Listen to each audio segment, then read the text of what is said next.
For decades, the political establishment in Westminster has betrayed British workers. British people have barely seen any real wage growth. Over 1 million young Brits are now out of work and education. The Tories and Labour made Britain one of the softest touch countries on earth for illegal workers. They created an ecosystem in which illegal migrants are funneled directly into our national economy, driving down wages and funding the despicable people smuggling gangs operating across the Channel. They effectively decriminalised illegal working in the United Kingdom.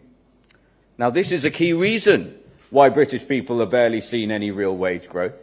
It's a key reason why over 1 million young Brits are now out of work and education. Existing civil fines are treated by bad actors as a minor cost of doing business. The system protects corporate elites and high street criminals while penalising law-abiding British workers and young people seeking their first job and honest businesses that play by the rules. Well, under a reform government, this betrayal ends. We will introduce the toughest penalties in the world for those who employ and profit from illegal migrants. We'll restore order to our high streets, protect the integrity of our border and return fairness to the British economy. We will stand up for British workers. Now, illegal working is embedded in the business models of multi-billion-pound multinational corporations operating in Britain. In our major cities, it's common knowledge that illegal migrants housed and fed in hotels and HMOs at immense expense to the British taxpayer are moonlighting for gig economy platforms. Recent enforcement operations revealed a staggering 40% of gig economy delivery riders checked in targeted sweeps were working illegally. Local police officers have privately reported enforcement operations yielding a 100% hit rate. So why does this happen? Because platforms allow individuals to rent out and trade accounts on social media with zero meaningful oversight. Corporations turn a blind eye while harvesting huge financial returns. That's why Reform UK will introduce the Deliveroo law. Under this legislation, company directors will be held personally and criminally liable for systemic illegal working within their businesses, regardless of whether they claim personal knowledge of individual breaches. We will mirror the senior managers and certification regime used by the Financial Conduct Authority, strict liability for those at the top. If a company accumulates material immigration breaches or fails to demonstrate compliant right-to-work checks, its executives will face up to 5 years in prison. And all platforms operating in Britain will be legally required to designate a UK accountable person. Overseas directors will not evade justice. Alongside prison sentences for directors, Reform UK will impose crippling financial consequences on the corporations themselves. Large companies that exploit illegal labour will face fines of 10% of their annual worldwide turnover. We will target the individuals who facilitate this trade by renting out their accounts to illegal workers too. Those who lease their credentials to illegal migrants. They will face immediate revocation of their visas if they are non-citizens, large fines backed by asset seizure and jail sentences. To protect road safety and close regulatory backdoors, Reform will make it illegal to use any vehicle for commercial delivery without a full British driving licence. I know, in saying that this would be a new policy. Ending the widespread misuse of provisional learner licences. The decay of Britain is equally visible on our high streets. We all see it every day. Over the last 15 years under Tory and Labour governments, over 10,000 classic British pubs have closed their doors. Beloved retail institutions, department stores and local bank branches have vanished, driven out by excessive red tape, exorbitant business rates and crushing taxation. Yet, as legitimate businesses close, we have witnessed an artificial boom in cash-intensive operations. For every British pub lost in recent years, 7 vape shops have opened. The number of nail bars has surged by 91% since 2010. The number of foreign barber shops has doubled nationwide and tripled in places like Essex and Doncaster. Nobody genuinely believes all these operations survive on legitimate commercial demand. In fact, the National Crime Agency estimates that £1 billion in criminal cash is laundered through high street front businesses every year.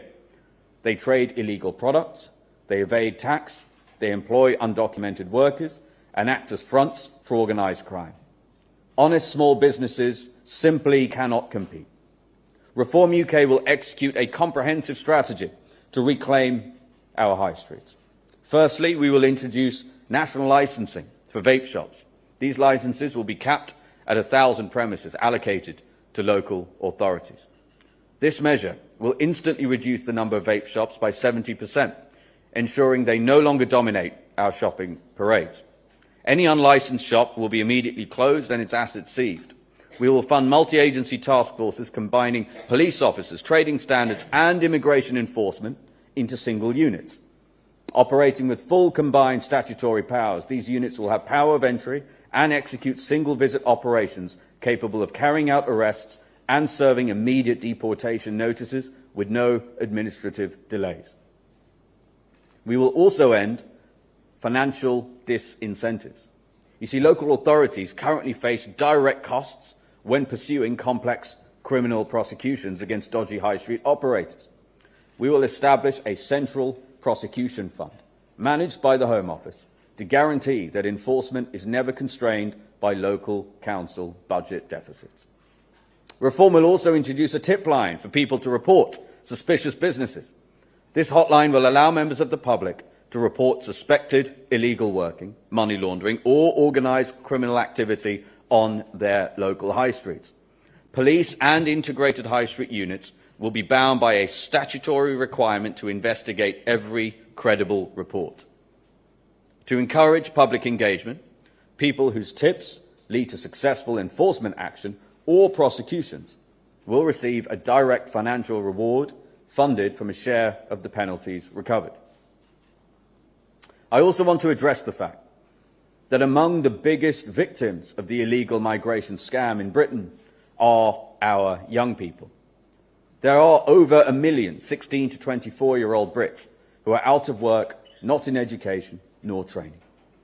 They are competing for entry-level jobs with record numbers of illegal workers.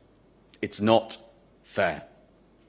Corporate CEOs have been making a fortune by hiring illegal workers and undermining British youngsters. Reform will jail them and stop illegal working for good. We will stand up for British workers.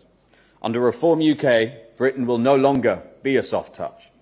We will establish the toughest penalties anywhere in the world to end illegal working and stand up for British workers. Thank you.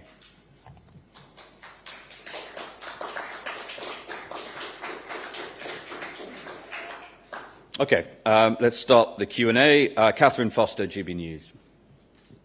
Thank you, Catherine Foster, GB News. Reform has a habit of making announcements that sound, on the face of it, very appealing to a lot of people. But you talk about jailing the bosses of multinational companies. Given that nobody has gone to jail for the post office scandal or infected blood scandal or the financial crisis or for Grenfell, how are we really supposed to believe that you would send any of these bosses to jail? And also, if I may, Morgan McSweeney, who used to be absolutely obsessed with the threat from reform, has said this week that he thinks the next election will be between Labour and the Conservatives. What's your response to that, please? Thank you. Okay, so Morgan McSweeney, it's always been fascinating that people keep telling me how smart Morgan McSweeney is. I think the entire reign of Keir Starmer is evidence to the contrary, so I would pay little attention to that. In terms of the previous track record of governments in Britain prosecuting people who should have been prosecuted, especially very rich and powerful people, the catastrophic failures of the Tory and Labour government should not be a reason for you to doubt what reform can do. In fact, it's why reform are where we are. The British public are sick and tired of it. So what it comes down to is passing the correct legislation and then making sure that we're actually serious about doing those things. I mean, listen, we would rather if you gave us a choice between putting every fat cat executive in jail and ensuring there were no illegal migrants working in Britain, we choose no illegal migrants working in Britain. What this is going to do is create a similarity in regime between serious financial crime, in terms of making it strict liability, and hiring illegal migrants. Even, for example, the costs, just to get ahead of a question that might come in about the costs of this. Yes, we are talking about significant increases in costs for agencies, for police to ensure that we can do the things we're saying. But we're also talking about a massive punitive fine regime. And what we will do is allow these agencies to keep the fines that they generate, aside from the money that goes to the people who gave them tips, if those came in. That's a very similar regime to the Financial Conduct Authority, for example, which is reasonably good. It's bad at many things, but it's actually reasonably good at cracking down on financial crime. Damien from BBC. It's Yusuf over here. Damien from BBC. Can I ask a couple of questions about the practicalities you're talking about? You talked there about having combined teams which would have the power to enter somewhere, it seems without a warrant, seize people and issue a deportation order with no question about how that could be, that would not be followed through. How are you going to ensure that there aren't mistakes, that people aren't seized and deported who are mistakenly being deported? We've seen that in the US with the ICE force. So how's this going to be any different to that? You also you make it sound tough about licenses and saying people shouldn't be allowed to drive licenses. They're already not allowed beyond 12 months in the UK on a foreign license. Whether it's some you can swap directly, some you can get a provisional license. It's only EU countries that you can drive for longer in the UK than 12 months on a foreign license. So isn't that just sounding tough? But unless you're going to target EU citizens, you're not really making a difference there. And sorry, can I just ask one other question? Go on. I mean, there's been a lot of talk this week about a possible pact or something with Restore Britain. Can I just ask you personally, I mean, one of the reasons for the falling out, I think, was that Rupert Lowe, there was a report made or an accusation made that he had threatened you specifically, and that was one thing police followed up. He's asked that differences are put aside. Will you put that aside, and do you think that's worth doing to have a pact? Okay, so in terms of how do you ensure mistakes aren't made, the key is making sure that these agencies are operating with the correct data. Okay, so part of the premise of your question is, well, if you're going to do things quickly, that might mean mistakes are going to be made. Okay, that's the underlying premise of your question. And I would respond with the only way that would be true is if somebody was making decisions with either insufficient data or incorrect data. Now, the policy we've announced today comes in the context of policies we have already announced, including an all-new legislative regime for immigration, namely what me and Nigel announced last summer, Operation Restoring Justice. So for starters, they will be operating with data from a host of agencies, and by the way, bringing together data including from places like HMRC and the NHS too. We will focus all of the state's resources on tracking down every single person in Britain who is here illegally, which is a gargantuan task, and that's really important to say. The second thing is, one of the reasons why there's almost no instances where somebody commits a crime, for example, which should result in their deportation, and them actually being deported, is because of endless lawsuits, endless resistance from a judicial perspective, and we are going to clear the decks legislatively to make sure that that doesn't happen. Now, if your question to me is what happens if someone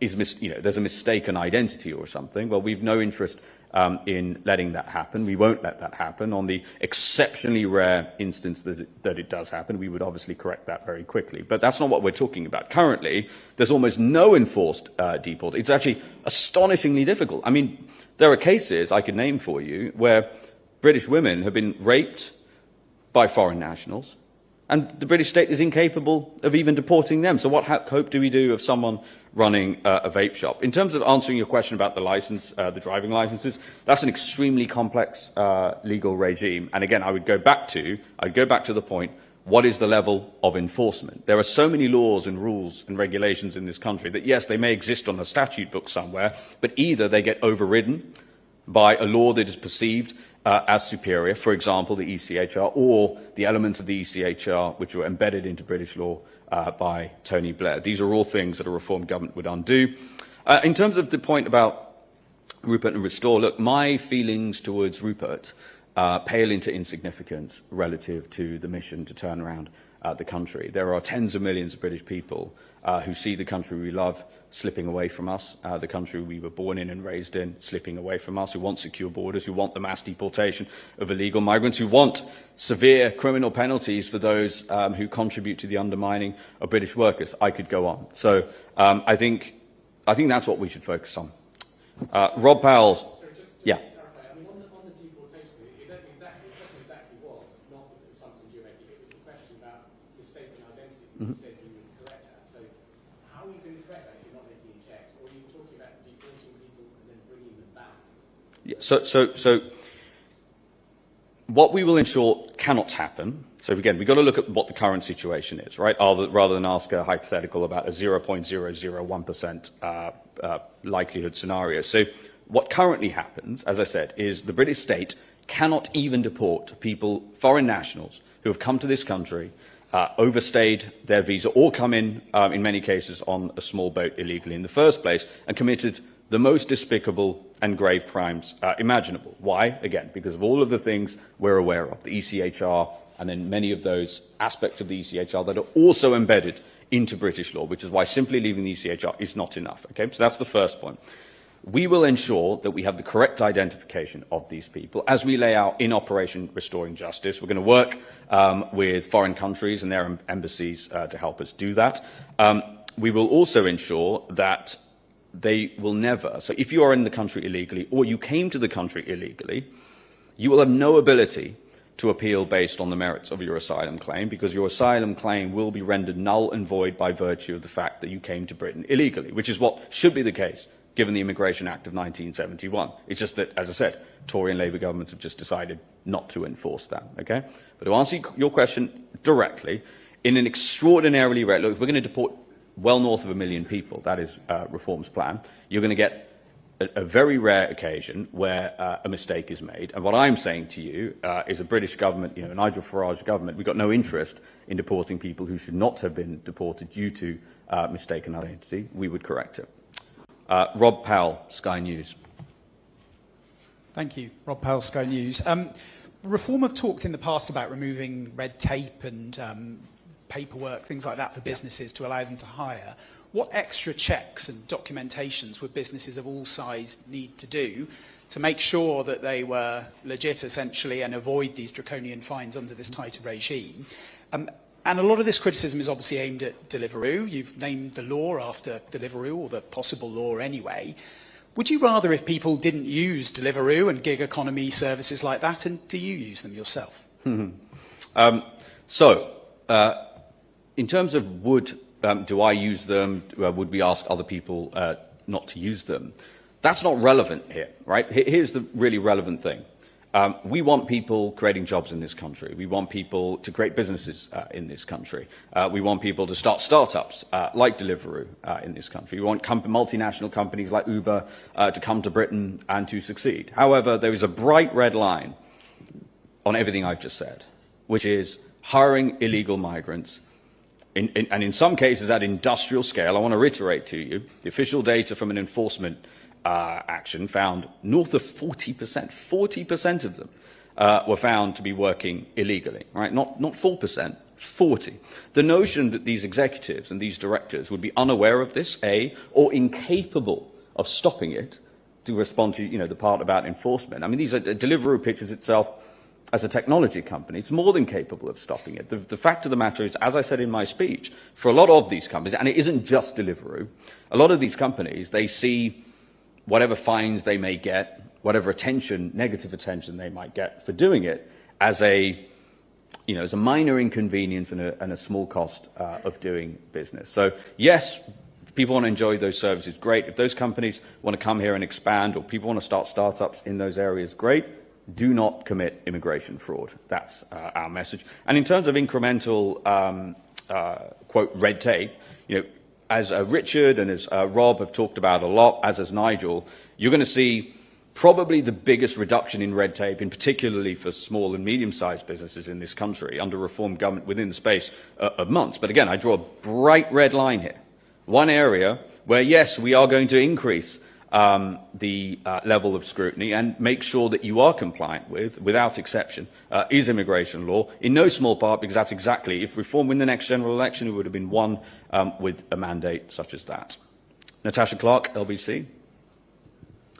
Hi, Zia. Natasha Clark, LBC. You've said there, and you just talked to Rob about people facing fines and those companies facing fines, even if they don't know that they are hiring illegal workers. How will you be able to essentially enforce that? What will the companies have to say to essentially, give you that evidence that you need to say that they will know that they are hiring those illegal workers? How can you say that this will be a fair policy for them? Yep. And if I may, Westminster Council today, you talked about pubs in your speech, have said that they want to give more licences to pubs that might shut early by 10 p.m. and could look to penalise drinking standing up. As a party who I think many of your supporters will agree is very much in support of the pub, how would you respond to that? Yeah, look, Reform UK, our posture is we are pro-pubs. I think that we've made that quite clear. We've announced a policy that would dramatically reduce business rates, for example, for pubs.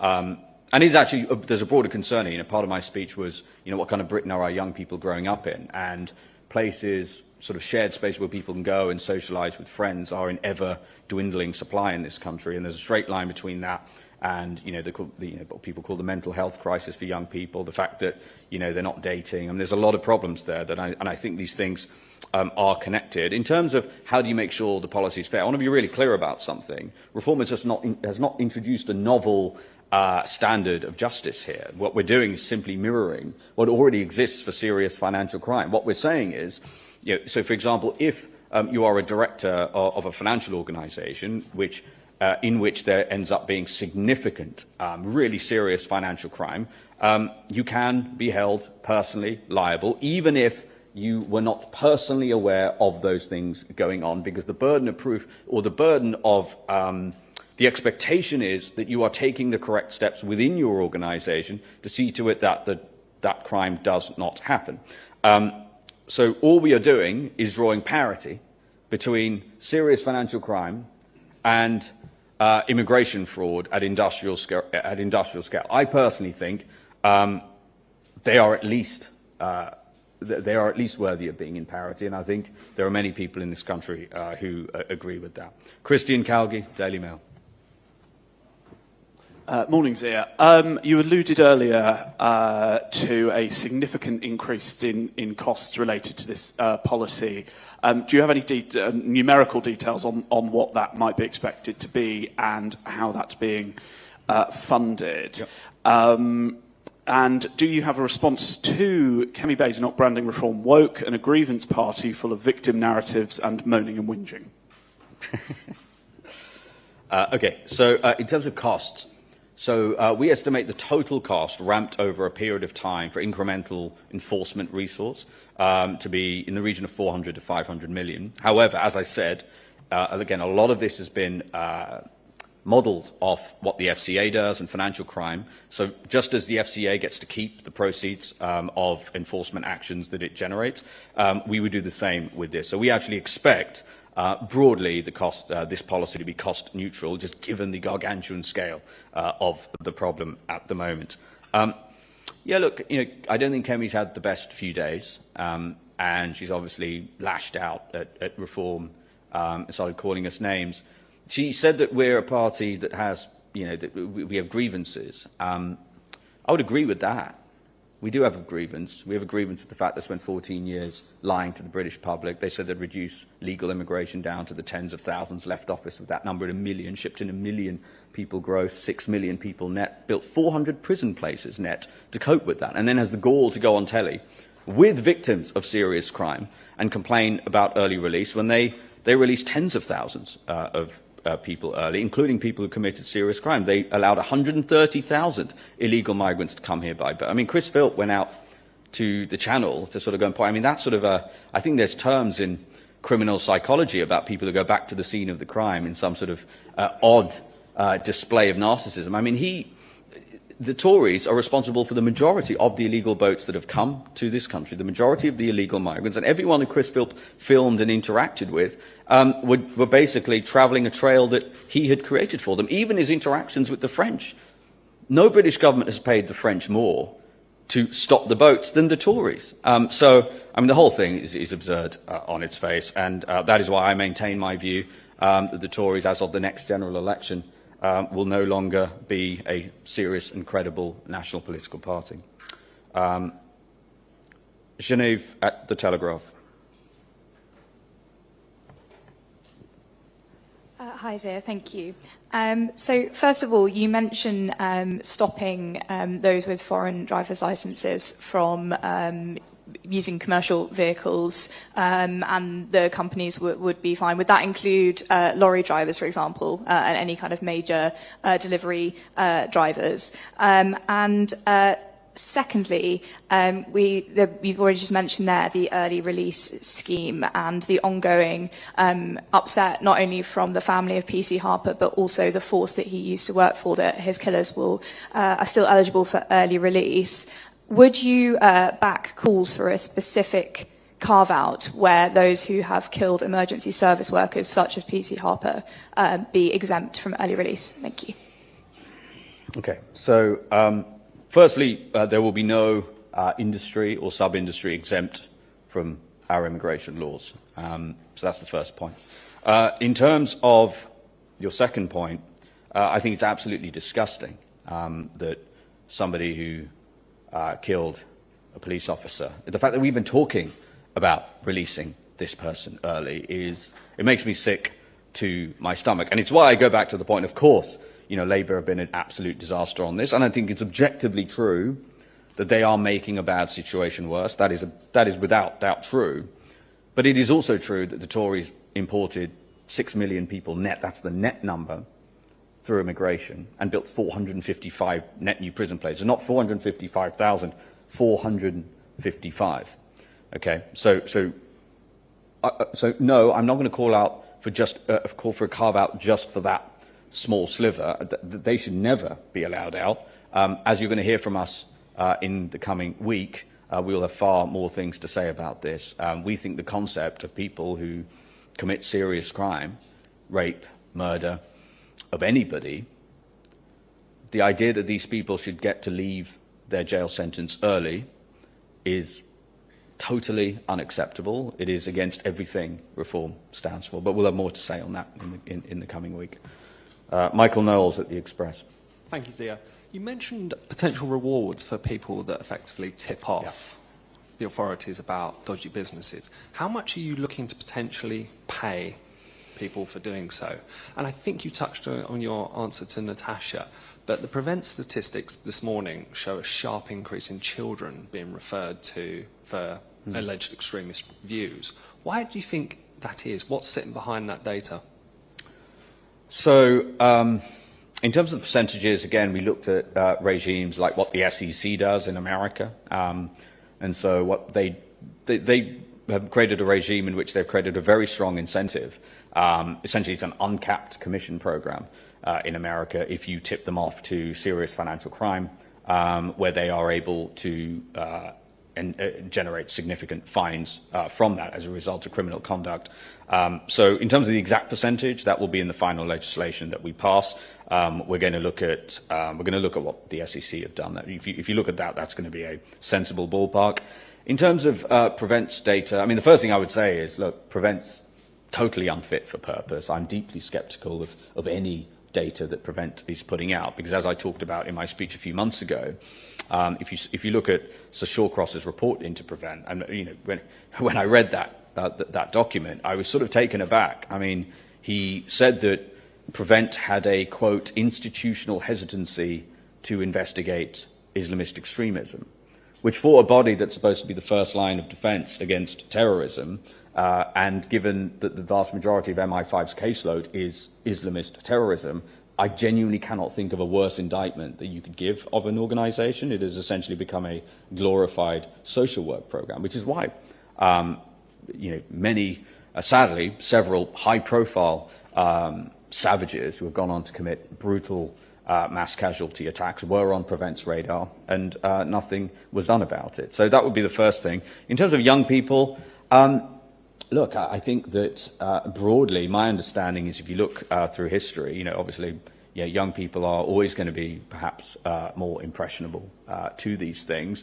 But I would say, look, the way we solve these problems, you can try to address them at sort of a grand national sort of societal level, and I get it, there are things that we can do with that.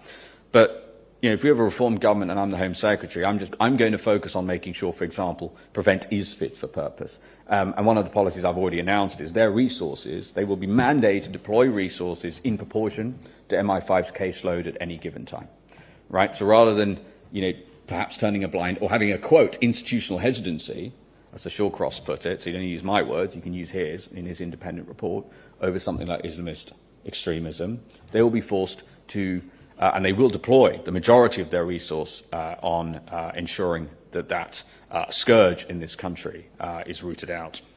Tom Scottson, The Sun. Thank you. If the companies do not pay the fines, this is the 10% turnover, would you threaten shutting companies down and stopping operating within Britain? And my second question was on Rupert Lowe. You said that your past disagreement kind of paled into insignificance. And I just wondered, do you now regret raising the alarm about him and Reform kicking him out of the party? Okay, so in terms of if a company chooses not to pay the fines, or is incapable of paying the fines rendered on them as a result of hiring illegal migrants, they would expect to be enforced upon, and that would include all the way up to being dissolved and being struck off, basically. Yeah, just like any other. It would be just like if they didn't pay their taxes. And again, it's interesting that you are. I always find it fascinating as someone who came out of the world of business that these questions are asked, because it is clearly the case that in areas like immigration and other, whether it's the driving license regime, there are laws that exist that just simply are not enforced. Whereas, again, anyone who's run a business, if you will know that you don't really get very far if you don't pay your tax. Try telling HMRC, I don't really fancy paying the taxes or the fines. Try doing that as a private individual. So we've got to create parity, between those two things. Look, again, with regards to the Rupert thing, I don't regret anything that I did. But again, I want to reiterate here. Again, a lot of the questions are about personalities and things like that. Look, I've dedicated my life to this. I do this as a volunteer. I do that with all of my time. I gave up all my business interests to do it. Richard does exactly the same thing. Nigel is doing exactly the same thing. We believe this in our hearts. We think that we've got a vanishing window of opportunity to turn this country around. We think the next general election will be the most important general election fought in this country's history. We believe that in our bones. And so I think that's the context that you've got to see any personal disagreements or personal difficulties. Isabel from Politico. Hi, thank you. Since Monday's press conference, the French have said that the Navy plan would constitute a violation of French sovereignty, as well as a violation of the law of the sea and international law. Have you had any contact with the French government since Monday, or any other French politicians, to discuss the plan? And if so, who? And could you give us some details? Yeah, well, I'm happy to talk about things that are in the public domain. Less so talk about conversations that were private, especially given we are not yet the sovereign government of Britain. But Nigel Farage obviously did meet Jordan Bardella, for example, who certainly the polls would suggest is odds on to become, at the time, French president, now probably French prime minister. And he actually went on the record. You can go and look it up. He said that he would be very open to the idea of a Farage government returning boats back to France. So that'd be the first point. But I also would say, our position at Reform is that while, of course, we want to cooperate with our friends in Europe and France, wherever we can, on all matters, including border security and immigration, we are unwilling to allow the Elysee Palace, or anybody else for that matter, any foreign government, to determine whether Britain gets to have a border or not. And we've got a really strong view on this. So it is up to the British government to ensure that we have a border. And what was really interesting when I read that statement, I kind of laughed because here's the French government coming out and saying, we're going to stand up for our sovereignty. The French government, the Élysée Palace saying we're going to stand up for French sovereignty. Well, what about Britain's sovereignty? And I wouldn't expect the French government to care about that. They clearly don't. I would expect, call me unreasonable, I would expect the British government to care a bit about our own sovereignty. So north of 200,000 illegal migrants have left French shores and come to Britain. You'd have seen, I know it was a former Tory minister who shot the video, but the French authorities ushering them onto boats, explicitly saying on video that they've been told to basically let them go. And this isn't just about, basically an invasion of north of 200,000 people in the space of 8 years. It is the composition of these people. Most of them come from Iraq, Iran, Syria, and Afghanistan. The fact that we know nothing about them, and the risk, let's call it the stochastic risk of what could happen as a result of them coming. So we already know some have come here illegally by boat from France and savagely murdered British citizens like Rhiannon White, who was working in an illegal migrant hotel and was stabbed 23 times with a screwdriver by a Sudanese man who, again, came here illegally by boat.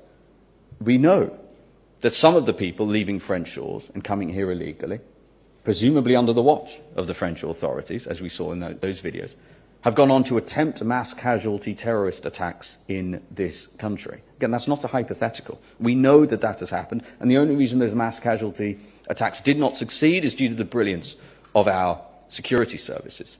So I fully expect France to put out statements, maybe bombastic statements, reiterating the importance of their own sovereignty. When was the last time we had a British government doing the same on behalf of the British people? We're unwilling to accept that any foreign country would get to decide whether Britain has a border. And I also want to address, we have said, look, we would much rather that the French cooperate with this, right? But make no mistake, we do envisage a scenario in our document, in Operation Fortress, in which they don't. And what we have said is Royal Marines will return the migrants that they pick up off those boats attempting to come to Britain, every single one, and take them back to the shores, the very shore that they left in the morning in France. And, I think it's been important. I saw Andrew Neil sort of quote tweeted me saying, this is, quote, bonkers, right? Now, I get it that if you're someone like Andrew Neil who's been basically analysing British politics for decades, you assume no British government can do anything of any sort, right? But I will say this. Number one, I think it's absolutely bonkers to allow the status quo to continue. How many need to come illegally before we decide our armed forces are necessary? Is it 1 million? Is it 2? Is it 5? There must be an answer. But also, he basically said what would happen is the French would respond with their armed forces, and talked about the relative size of the French armed forces versus ours. So what Andrew Neil and others who are making such an argument that the French would respond with some kind of, with some sort of threat and prevent those boats making the shore, we've got to understand what they are proposing the French would do. They are proposing that the French would threaten and push back out into choppy, high tide waters a boat which is full of innocent civilians with a couple of Royal Marines on board. Now, make no mistake, not only forget about laws of the sea, that is a crime against humanity. And I am not President Macron's biggest fan. I think there is no chance that he would do such a thing. The reality is, there is a reality in which they're not particularly happy, and we have a big diplomatic row, for sure. That, we fully accept that, but that's what it would be. Some comparison about the relative size of our armed forces is absolutely ridiculous. And the final thing I'll say about this, again, coming from the world of business, if you're looking at something that has just been a massively persistent problem for a business or an industry for a prolonged period of time, you don't solve that problem with tinkering, with increments. You solve it with a significant step change and out-of-the-box thinking, which is exactly what the reform plan would deliver. And Chris from the Press Association. Thanks, Chris McKeon, PA. I also wanted to ask about Monday's announcement, given that we know the Royal Navy struggles to meet its existing commitments, and the offshore patrol vessels you're thinking of using already have a lot to do defending Britain from Russian activity around our waters, protecting fisheries, protecting the Falklands, a few other things. So, specifically, Which of the Navy's existing commitments are you thinking of abandoning or scaling back in order to implement this policy? Okay. Really easy way to answer that question. Again, I'm fascinated to see that there are many, particularly in the establishment talking heads saying, oh, our Navy's has already got a lot to do.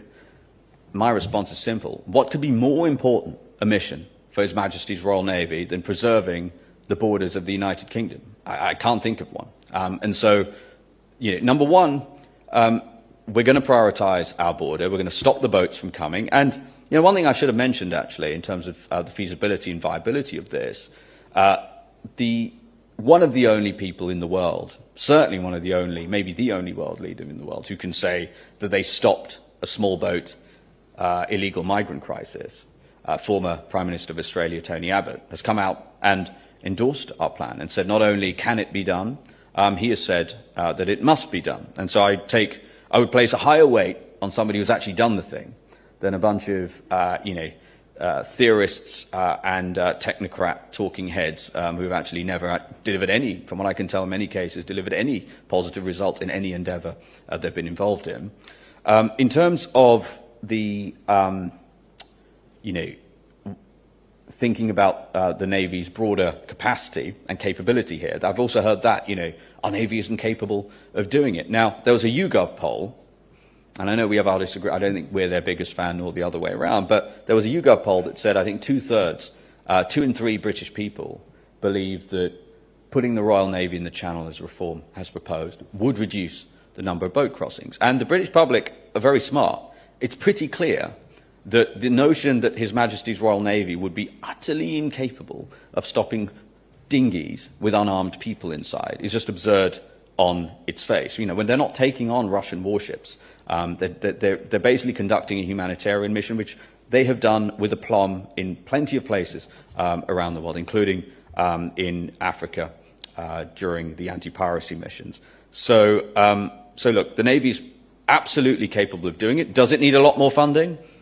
For sure, absolutely. But that is something that Reform is going to focus on as well, we win in government. Okay, that's all the questions? Yeah, okay, go ahead. Yeah. Just a couple of things just strike me just listening to that. I mean, on the boats, you just said in answer to one question that if migrant boats with a couple of Royal Navy Marines on landing on the shore, is that your policy? Are you suggesting that the Marines would climb onto a dinghy full of migrants and then steer it or tell them to steer it? No, so the other way around. So yeah, go on, answer your question. Well, there's a follow-up. Yeah. The other thing is just on the, again, listening to the licence thing, a large part of our economy exists because it depends on trade with Europe, trucks coming across, large amounts of goods coming this way and that way, licence holders both ways. So are you saying that someone with a Czech licence, a Polish licence, a Bulgarian licence would not be able to come through the channel riding a truck of goods and continue into the UK? They'd have to hand over to a UK licence. Okay, so there's a fundamental difference between somebody who is, quote unquote, earning a living in this country and somebody who is transiting in this country in order to deliver a product, right? So that would be the first thing to say there. And I want to reiterate, the licensing regime in this country, A, is complicated, but the original question you asked me, during, what, about 20 minutes ago, you put it to me that, well, this thing is already not allowed. But I want to reiterate that just like so many other offences that you might reasonably categorise as perhaps more minor, they are overridden by manifold regulations and laws, again, going back to the ECHR and the regime Blair created. So that's what we're talking about, ensuring that people, A, follow the rules, and B, that there are consequences for people that do not. In terms of your question about the... Yeah. You've just overridden your policy with an exemption that says people coming through transiting can use it. So you're already creating complications to make it... No, because again, we're talking about companies operating in the UK, right? So there is a fundamental difference between people who are operating in what you'd call during the ordinary course of business, where their fundamental business is in the UK, and people who are coming here, to, for example, deliver a product. There are fundamental differences between those two things. You're going to have to then check all sorts of communications. Are you one of these? Are you not one of these? Do you have an exemption somewhere? It's going to get complicated. Why would it be complicated? You said that there's exemptions for people who are not working for a company that's lawfully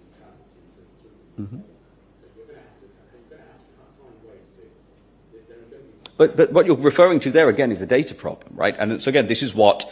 And you can actually see the areas of success, for example, in America, where ICE has had success and the DHS has had success. It is by bringing together a whole multitude of data sets that were not previously speaking to each other. So the world we're talking about is not one where it's going to take weeks in order to determine somebody's immigration status, right? Or if they're operating lawfully in the context of them being a foreign national. We will be able to determine that very, very quickly. Okay? In terms of the naval operation, yeah, so the first thing to say is the plan was devised by a number of senior former members of our armed forces.